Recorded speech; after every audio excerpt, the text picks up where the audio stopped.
Hey guys, today is the day that my beautiful Pullip, I guess she's a Pullip, I know she's a Pullip, but it doesn't say anywhere on the backs. Pullip Belle that I got from amiyami.com. This was a doll that I think is exclusively being sold in Japan and not in like the typical ways that we get Pullip dolls. So she's not available on Pullip Style. I did not see her on Groove. So in order to get her, you had to do a little more sleuthing. And this is the second doll in the Disney Groove collaboration series, the first one being Cinderella. And I thought before I did a review of the doll itself, I wanted you to see the box because I think that everything about these dolls is a little bit different.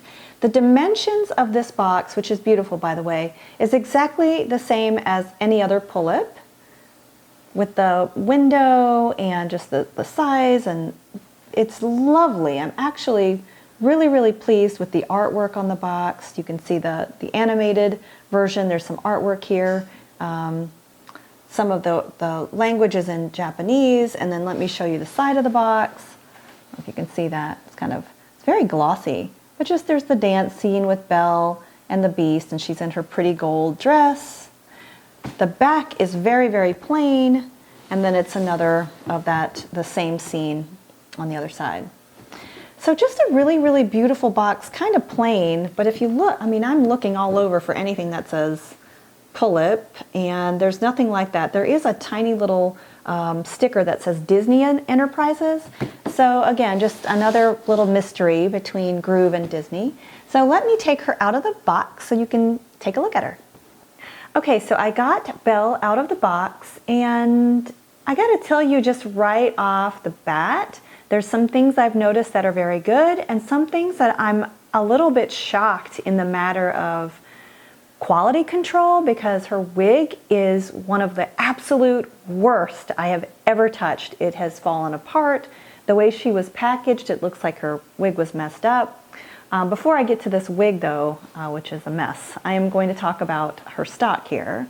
The dress is fabulous. The dress is incredibly well made, tons of fabric, and very true to the Disney version of Belle. Just a beautiful princess style dress, gorgeous color, really great quality fabric. I love this gathering at the bottom here. And then underneath this dress, she's got this beautiful layer, which you can't really see, but it's got the lace trim with the gold. Beautiful. And then another layer. I mean, the outfit itself, really well done. And then she has very well-made stockings, her shorts, and then very plain kind of gold pumps. But I certainly don't fault the pumps. They are a very cool color, and everything else about her stock is fabulous. In fact, since we're talking about stock, I know I had mentioned this before with Cinderella, but the stand is very similar. In fact, it's exactly the same as Cinderella's. It has that kind of felt base, which is so unusual to see on these. Just a little extra touch that's nice. Okay. All right, so let's talk about this wig, shall we? I noticed whenever I pulled her out, she had that plastic ring kind of tying her hair back, and immediately in my hand it felt super crunchy. You can see that it's incredibly frizzy, very dry and unruly. I mean, I have to be honest, guys, I really want to exchange, like this wig is just, she needs a new wig. I don't even know how to make this better. It's got these weird kind of waves in it that don't make any sense. The front, however, is the absolute worst. Now that plastic piece that was going across her forehead, I don't know if it was in shipping or whatever, but the way she was packaged, this kind of section here that's just kind of hanging loose, I think is supposed to be pulled back into her bun. But it just all came loose. And then you can even see the top of the wig, which is very messy. All of it is very dry.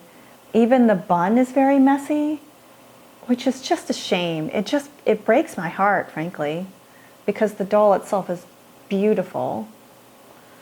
So I'm very disappointed. I mean, even the front, it's just, there's all these like little chopped off pieces. I'm sorry, girlfriend. All right, so let's talk about the doll. She is a very, very pretty doll. I will tell you that I like her face up a little bit better than I like Cinderella's. But again, I mean, I don't know if you can see this, but she has marks all over her skin, like little dots, and I don't know where that's even from. I don't know if it's heat, I don't know if it's travel, but she's just got little marks all over her face. Oh, such a shame. But I love her pretty brown eyes and her very pretty pink lips. Her eyelashes are actually kind of mashed down too. She needs a makeover. She needs a good old-fashioned makeover, Belle. Let me show you her lids. So she has I'll just kind of confirm here. She does have the newer eye mechanism that gives her kind of the two different settings. And that's kind of nice. Anyway, it's such a shame. This doll is so pretty, and yet I'm really disappointed. Actually, it's not even disappointed so much as shocked. And I know that I'd seen, if you watch Scarlett's videos, I'm a big fan, I know that she had gotten Belle and the Beast. They were coming, you could buy them separately, but they come from the same set. And there were some issues with the Beast actually falling apart right in the box, like trying to unpack him and he just crumbles. So I think that if you are going to buy from Ami Ami, just be aware of that, that there have been some reported quality issues, and I think this is one of them. I think this is an issue where I don't know if it's the manufacturing of the doll or the packaging or the shipping, but somewhere along the line, these beautiful dolls that cost, I mean, around $200 are coming in this kind of condition. It's really not cool. But that being said, she is lovely, and I am going to try to find her a different wig that she deserves. If you have any questions about Belle or Ami Ami or anything related to the Disney line, please let me know.